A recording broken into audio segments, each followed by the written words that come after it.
Familia Vista Hermosa. Presentamos una nueva serie de predicaciones.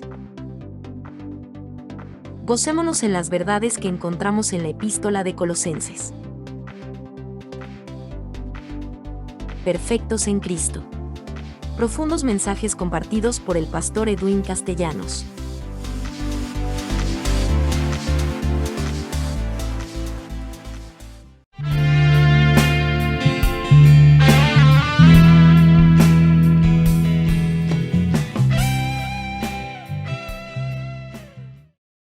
Vamos a abrir nuestras Biblias a Colosenses capítulo 1. Este primer capítulo vamos a ver dos cosas: quién es Cristo y su obra maestra, la reconciliación, que eso lo vamos a tocar hasta el siguiente domingo, pero hoy nos vamos a concentrar en saber quién es Cristo, esa perfección de lo que Él es, la esencia de Él. En la medida que contemplamos su esencia, en esa medida nosotros nos vamos a transformar en esa imagen, en la imagen de Él.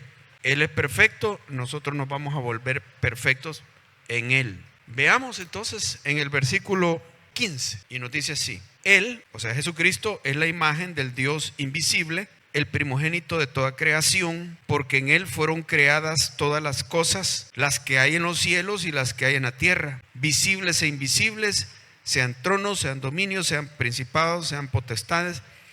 Todo fue creado por medio de Él y para Él. Y Él es antes de todas las cosas, y todas las cosas en Él subsisten. Y Él es la cabeza del cuerpo, que es la iglesia. Él, que es el principio, el primogénito entre los muertos, para que en todo tenga la preeminencia, por cuanto agradó al Padre que en Él habitase toda plenitud, y por medio de Él reconciliar consigo todas las cosas, así las que están en la tierra como las que están en los cielos, haciendo la paz mediante la sangre de su cruz. ¿Quién es Cristo, hermanos? En primer lugar, Cristo es Dios. Miren esta declaración: Él es la imagen del Dios invisible. Es que si ustedes se imaginaran que Dios quisiera presentarse como ser humano, sí lo hizo. Es Cristo. Él es el Dios eterno presentándose como un humano. Entonces Él es la imagen visible del Dios invisible. Increíble para muchos, y no lo pueden aceptar. Los judíos no lo aceptan, porque para ellos el Mesías es un humano y otras cosas. Y para los musulmanes es inconcebible. Dicen, ¿cómo Dios se va a rebajar haciéndose como un hombre, tomando cuerpo? Pero para nosotros esto es maravilloso. ¿Puede o no puede Dios hacerlo? ¿Puede o no puede tomar cuerpo humano? ¿O limitamos a Dios? Sí puede, entonces lo hizo. Ese es Jesucristo, la imagen visible del Dios invisible. En el Antiguo Testamento aparece numerosas veces. Ahí, cuando Él se aparece, se le llama, en ocasiones se le llama Jehová directamente. Jehová se apareció, y en otras ocasiones se le llama el ángel de Jehová. No un ángel, sino así específicamente, el ángel de Jehová. Vamos a ver un ejemplo de cada una de estas ocasión. En el Nuevo Testamento, ese Dios visible, que es la imagen del Dios invisible, que es el mismo, ¿cómo se llama? El Hijo de Dios. En el Antiguo, el ángel de Jehová; en el Nuevo se llama el Hijo de Dios, porque ya en el Nuevo se va dando más revelación. O sea, a medida que pasa la historia, Dios añade más revelación en la Biblia acerca de sus caminos. Veamos un par de ejemplos. Aquí se le aparece a Abraham, al patriarca Abraham. No es la única vez, porque se le apareció varias veces a Abraham, pero en esta ocasión es también muy significativo, y directamente la Biblia lo dice de esta manera. Génesis 18. Después le apareció, ¿a quién? A Abraham. ¿Quién le apareció? Jehová le apareció.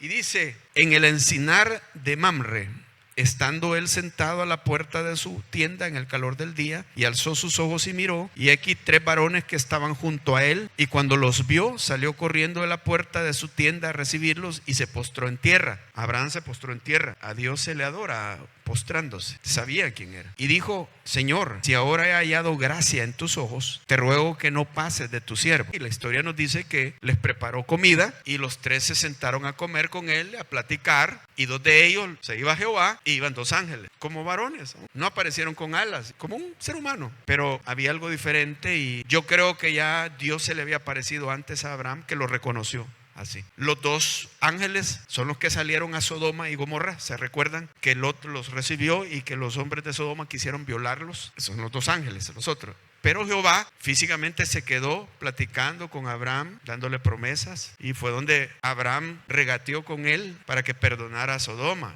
porque ahí le reveló: voy a destruir a Sodoma. Jehová ha aparecido. Es tremendo esto, hermano. En el Nuevo Testamento Jesús está debatiendo con los judíos y los judíos no quieren creer lo que Él es. Jesús les dice lo siguiente, donde le cita precisamente Deuteronomio 18, no la cita, pero lo que sucedió ahí. Y les dice Jesús: Abraham vuestro padre se gozó de que había de ver mi día, y lo vio y se gozó. Está diciendo que Abraham lo vio.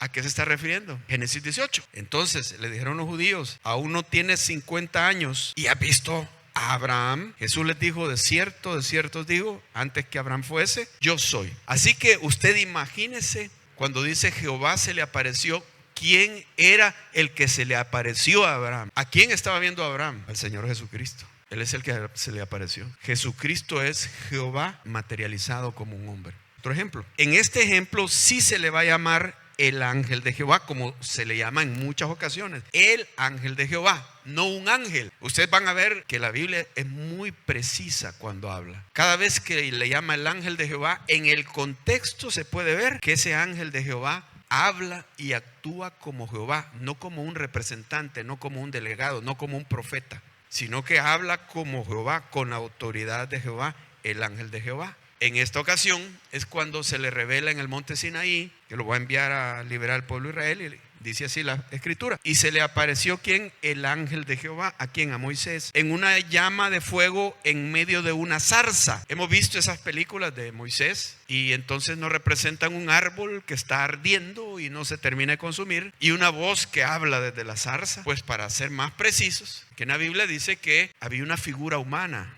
Sí, el árbol, la zarza ardiendo, el fuego, y una figura humana en medio de ese fuego. Era el ángel de Jehová, y Moisés lo detectó desde un principio. Como este hombre está en medio del fuego y no se quema. Entonces le sorprendió. No era un ángel, no era cualquier hombre. Ahora, hay ángeles, ¿verdad?, que Dios envía para hacer diversos trabajos, pero la Biblia dice ángeles, o le llama un ángel de Jehová.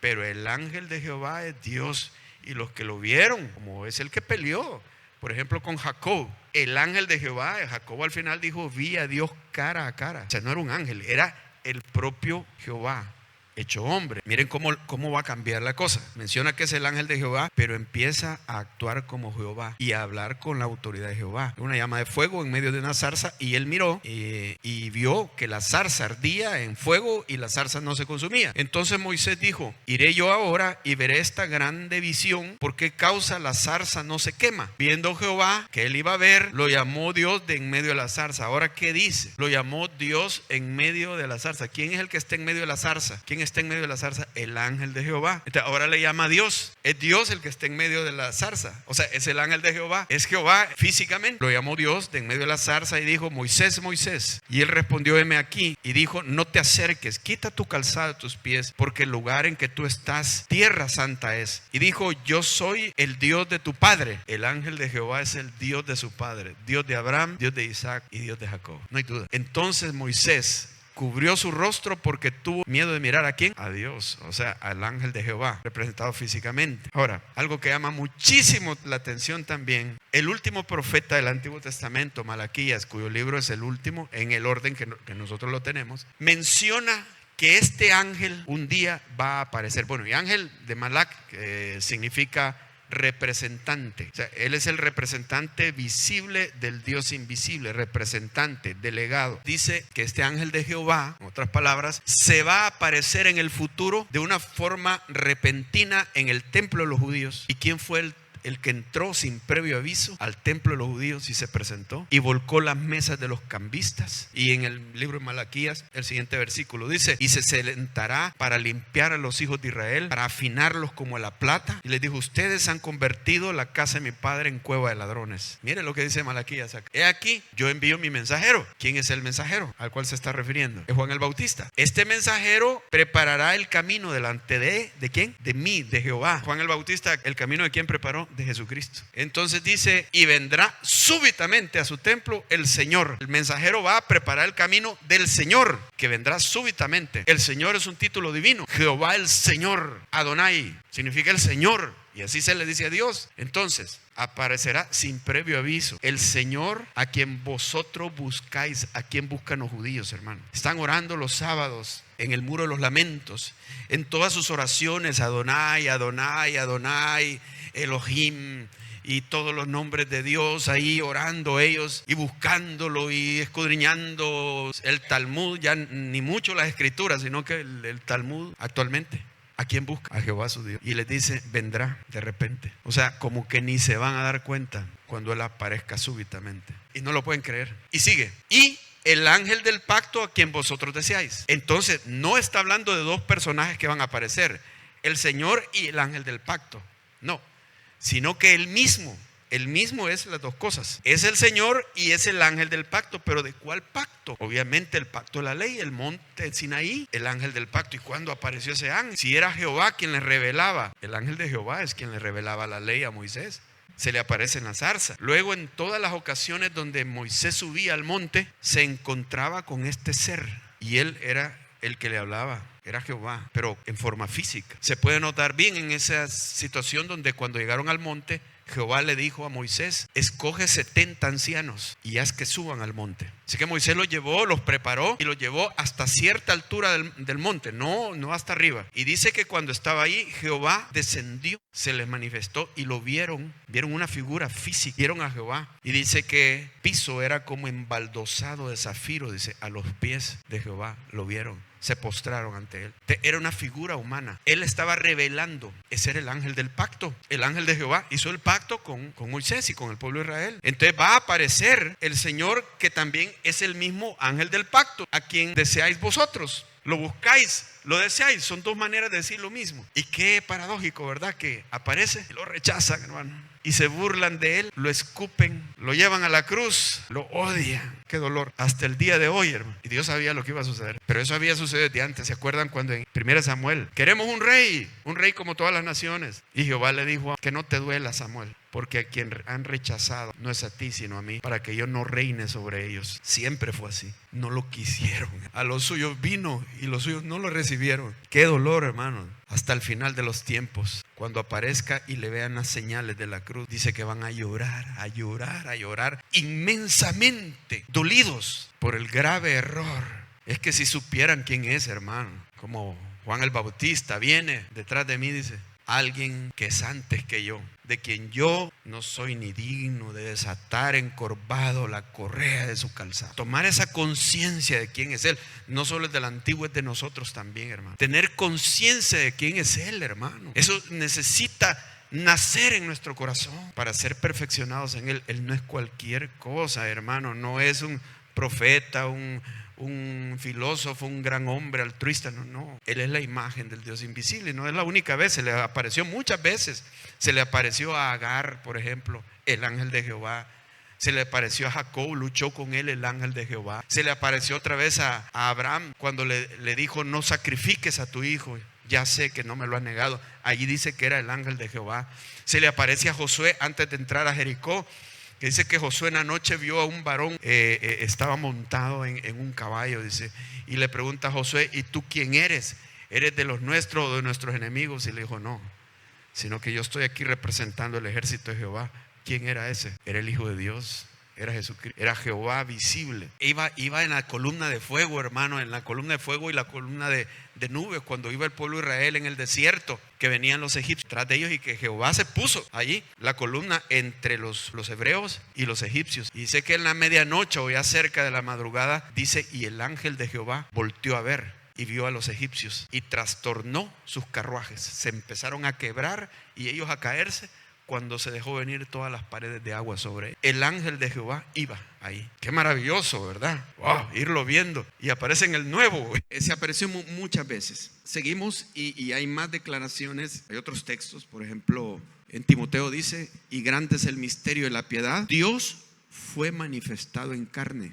Dios, eso es Jesucristo. Es que si tú ves a Jesucristo, está viendo a Dios. Claro, diría, pero es que Dios tiene que ser una luz fuertísima y que no podamos aguantar. Pero en su forma física, imagínense ustedes cómo Él se ha despojado de esa gloria potente que si nosotros lo viéramos morimos, para que podamos ver, para venir a buscar. Ahora, viene Jesús con sus discípulos y les había hablado tanto el Padre que llega un momento en que Felipe le dice, Señor, muéstranos al Padre y nos basta. Bueno, al fin de todo, Señor, muéstranos al Padre. Ustedes recuerdan qué le dijo Jesús, qué le respondió.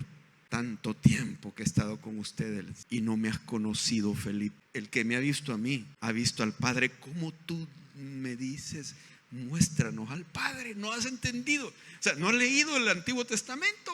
Te perdiste la profecía de Malaquías y otras más, inclusive en Daniel, que marcan la época en que había de venir el Mesías. Veamos otras declaraciones de la divinidad de Cristo que nos hace acá. Versículo 15. Él es la imagen del Dios invisible, el primogénito de toda creación, porque en Él fueron creadas todas las cosas. ¡Qué tremendo esto! ¿Qué religión ha dicho que su fundador creó todas las cosas? Nadie, hermano. Nunca se ha dicho eso de Mahoma, jamás. Nunca se dijo de Buda ni de ninguno. Sería demasiado blasfemo y atrevido. Pero en la Biblia dice, porque en Él fueron creadas todas las cosas. Miren, el universo es complejo. ¿Cómo es posible que Jesús se lo sepa todo? Porque Él creó todas las cosas. Ponerte a platicar con Jesús y pensar que Él conoce todas las células que tienes, todos tus cabellos, cómo estás funcionando, que creó todo, los átomos, todo. Es un universo que cada vez que los científicos avanzan, en realidad ellos no crean nada, solo descubren. Y maravillados, en Él fueron creadas todas las cosas. Y sigue diciendo, las que hay en los cielos, las que hay en la tierra, visibles e invisibles. Dos universos, un universo visible físico y un universo en otra dimensión, que es el universo que para nosotros es invisible, pero que es un universo y que allá en esa dimensión es físico, con colores y todo, y es superior a este. Este solo es un reflejo de aquel que es el verdadero, es inmortal. Visibles e invisibles, sean tronos, dominios, sean principados, sean potestades, todo fue creado por medio de Él y para Él. Tronos, principados, se está refiriendo a todas las jerarquías de ángeles. ¿Cuántos ángeles hay? La Biblia dice que son millones de millones, y probablemente sean más ángeles que seres humanos, millones de millones. Parte de eso, una tercera parte se reveló. Aún Satanás es un ángel caído que se ha rebelado contra el Dios de los cielos, contra su creador, contra Jesucristo, y mantiene una pugna contra Él. Y yo digo, ¿cómo se atreve? Si es un ser creado. Satanás es un ser creado, no es ningún Dios, pero él así se cree. Mire, hermano, cuando andamos en pecado cometemos tonterías grandísimas. O sea, perdemos el razonamiento cuerdo. Sí, ahí está Satanás embelesado con su ego. Esa es la mayor tontería que está haciendo. Va a ser derrotado, y ya fue derrotado en la cruz. Entonces, sigue diciendo, y todo fue creado por medio de Él y para Él. Todo es para Él, hermano. Usted es para Él. Y si algo no es para Él, está equivocado. Ha perdido el rumbo, el sentido, y se encuentra en un estado temporal esperando solo la destrucción, porque no hay nada para otro, no hay nada para nada ni nadie más, que es para Él, porque de Él, por Él y para Él son todas las cosas. Romanos 11:36 dice, Él es la cabeza del cuerpo, que es la iglesia. Usted busca ahí en internet, Wikipedia, dice, ¿quién es la cabeza de la iglesia? Y ahí le aparece, si se trata de la iglesia católica, dice, es el Papa, es Pedro. Pero si se trata de la Biblia, dice, la cabeza de la iglesia es Jesucristo. Ahora, ¿usted quién quiere que sea la cabeza de su iglesia? Porque si es Pedro, es una entidad falsa, es una iglesia impostora, porque no puede ser de Pedro, no puede estar basada en él. Aquí lo dice claro, y en otros muchos pasajes, es Jesucristo. Y dice lo siguiente también, Él que es el principio, el primogénito de entre los muertos, quiere decir que es el primero en el que resucitó, para que en todo tenga la preeminencia. Él es la cabeza para que solo Jesucristo tenga la preeminencia, si no es Pedro el que la tiene. Es una manera engañosa de suplantar a Cristo con una falsedad. Cabeza y fundamento. 1 Corintios 3:11 dice, nadie puede poner otro fundamento, o sea, otra roca que el que está puesto, el cual es Jesucristo. Gloria a Dios. Continúa y dice, el primogénito entre los muertos, para que en todo tenga la preeminencia. Es antes de todas las cosas, y todas las cosas en Él subsisten. Él es antes, Él existió, fue antes que todo fuese creado. Y lo dice así, Él es, no dice Él existe antes de todo, porque Dios es. Y le preguntan, ¿y tú quién eres? Yo soy el que soy. Nosotros existimos. Hemos llegado a ser, existimos, porque fuimos creados, tuvimos un principio, pero Dios nunca ha tenido un principio. Él ha sido siempre. ¿Cómo? No sé, hermano, no lo entiendo, porque yo con todo lo que me he relacionado ha tenido un principio. ¿Quién creó a Dios? Nadie. Él es. Y precisamente Jehová viene del significado de el que fue, el que es y el que será. O sea, el eterno Yo soy. Ese es nuestro Dios, hermano. Amén. No es un invento del paganismo. No es alguien se ha inventado su figura que la adora. Es rebajar a Dios. Él es. Así que Él es antes de todas las cosas y todas las cosas en Él subsisten. Llama mucho la atención porque algunos filósofos griegos decían: Dios creó todo esto que existe, pero se fue y lo dejó a su suerte. No está al tanto. Están muy equivocados. Está todos los días, continuamente, porque si Él no está sosteniendo todas las cosas, se destruyen. La partícula más pequeña de la materia, el átomo. Una vez leí, me ayudó mucho a ilustrar lo que era un átomo. Imagínese usted un estadio de fútbol. En el centro del estadio, una pelota de tenis. Esa pelota de tenis es el núcleo del átomo. Tan así, dije yo, cuánto espacio entre el núcleo y la parte exterior, que son los electrones. Pues el núcleo contiene protones y neutrones. Los neutrones carga neutral, los protones carga positiva. Pero ustedes saben que, según las leyes físicas del magnetismo, las cosas que tienen la misma carga se repelen. O sea, esos protones tendrían que salir disparados en dirección contraria. ¿Y por qué no se dispersan? Porque están cohesionados. Es ahí donde viene y dicen que esa es la fuerza nuclear. Entonces, solo así, fuerza nuclear. Pero ¿cómo me lo explican? Que eso no se parte y salen dispersos. Le llaman fuerza nuclear. Pero ¿cómo me lo explican? ¿Y por qué? ¿Y por qué lo hace? ¿De dónde viene esa fuerza? Y si seguimos así, hermanos, vamos llegando hasta lo último. Y cuando dice la palabra, todas las cosas en Él subsisten, es que esa fuerza que no permita que todo se destruya, ¿es quién? Es Dios hecho hombre, el Señor Jesucristo. Si Él dejara de sostener, se dispersa todo y se arruina. Hasta este momento va más allá de nuestro entendimiento todo esto. Bueno, y dice que alrededor de ese estadio hay una pequeña pelotita girando a tan alta velocidad, los electrones, carga negativa, a tan alta velocidad, hermanos, que escapa a nuestra imaginación, que esto hace que el átomo tiene una capa, digamos una corteza impenetrable. Es ese electrón. Algunos tienen un electrón, depende del elemento, otros tienen varios girando, que nada puede penetrar eso. Usted está hecho eso. Y toda la materia está hecha de átomos. ¿Quién se inventó eso, hermanos? ¿Quién se lo inventó? La verdad que vamos a pasar la eternidad investigando todo esto. Y nunca en eternidad vamos a terminar el conocimiento de todas las cosas. Siempre habrá mucho más para amar. Aquí está ya el Dios invisible y se presenta como el Dios visible, para que en todo tenga la preeminencia, por cuanto agradó al Padre que en Él habitase toda plenitud. Plenitud quiere decir lleno, completo. Toda plenitud habita en Él. En la medida en que usted se va dando cuenta de Él, toma conciencia de Él y lo conoce, usted va siendo lleno de toda su plenitud. Se repite en otras ocasiones en el Nuevo Testamento que este es el propósito de Dios, que seamos llenos de toda su plenitud. Y esto va en contra de esa condición humana degradada que traemos, que tratamos de encontrar una plenitud que nos dé satisfacción en la vida, en el placer, en el alcohol y cualquier otra cosa, y errar nuestro camino, porque no es ahí. Perdemos el tiempo y nunca sucede que nos damos cuenta que en Él está toda la plenitud.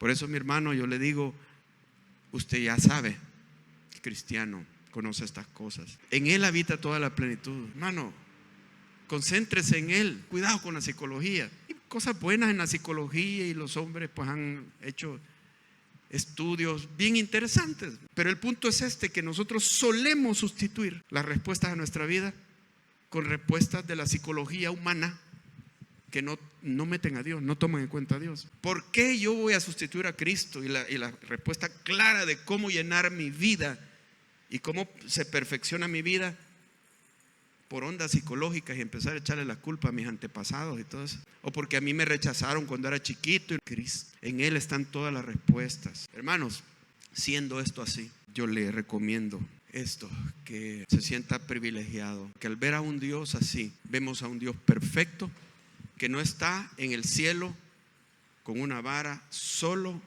ordenando y mandando. Claro que Él está en su trono glorioso, pero es un Dios que tomó la iniciativa de venir y nacer, crecer en un cuerpo como el nuestro. Y eso significa que Él es perfecto. Yo no le puedo corregir a él y decirle: Señor, es que tú no me entiendes porque no eres humano. Tú nunca has tenido que obedecer. Él ha estado sujeto al Padre y aún hasta la muerte. A ti nunca te han rechazado, a él lo rechazaron.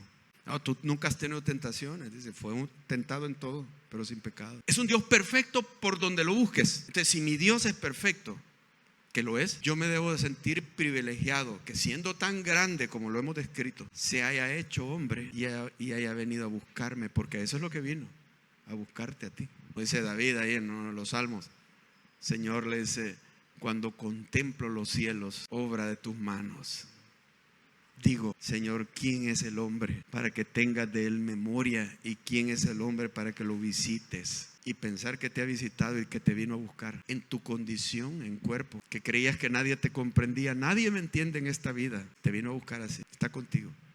Pero también nos enseña algo maravilloso, hermano, que nosotros vivimos todavía en este cuerpo y hay cosas que nos afectan. Tengo que pagar recibos en la vida real, digamos. Y podemos decir: estoy desconectado de Dios, o Dios está desconectado conmigo porque Él allá en el cielo, cosas grandes.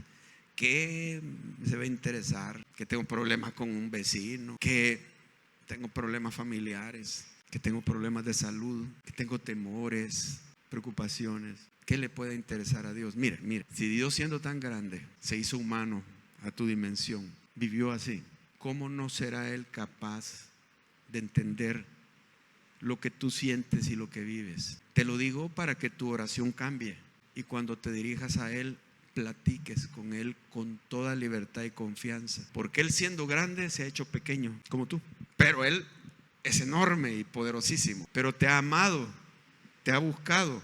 ¿Qué Dios, hermano? ¿Qué otro Dios? No existe como Jehová. Dios. Vamos a orar en este momento.